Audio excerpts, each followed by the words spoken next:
Good day everyone, welcome to my channel. And then in this tutorial video guys, we will create a program that will ask the user to give a number, and then our program will compute the factorial value of a given number using recursion algorithm in C# programming language.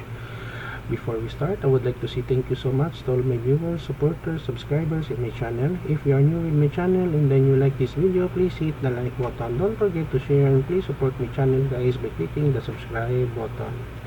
I would like to shout out Sir Deben, Marshmallow, Sir Ernil, and Ma'am Rubilin, my avid subscribers and viewers in my channel. If you want to be shout out, just leave your name, in the comment section of this video. So let's get started. I'm using Visual Studio Express Edition in writing this program. So we have here,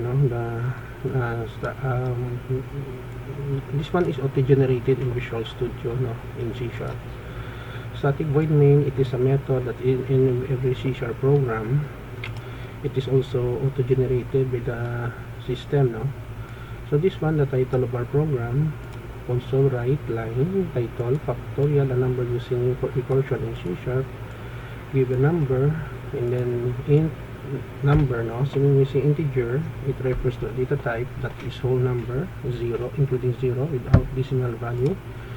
We convert it into int 32 because the red line is a string, so double factorial assignment statement factorial underscore recursion, we call the method number, and then we display the result here, the factorial of number, factorial to string, convert to string, it enables us to display, and a program which informs the user that the program has been ended, and read key to display the result. Without this command, the console read key, it will not display, and then automatically it will exit.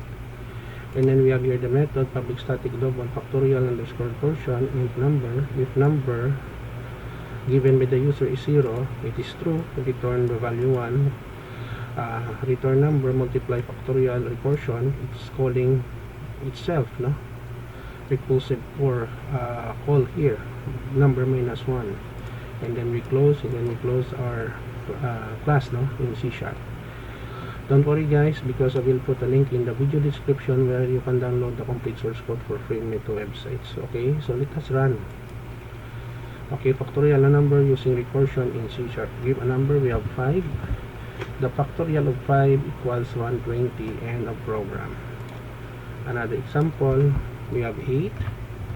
So the factorial of 8 is 40,320, end of program. So this is the end of our tutorial video on how to create a factorial a number using recursion algorithm using C# programming language. Thank you so much guys for watching. If you like this video, please hit the like button. Don't forget to share. Please support my channel guys by clicking the subscribe button. See you in the next video tutorial guys. This is your friend Jake saying bye bye for now.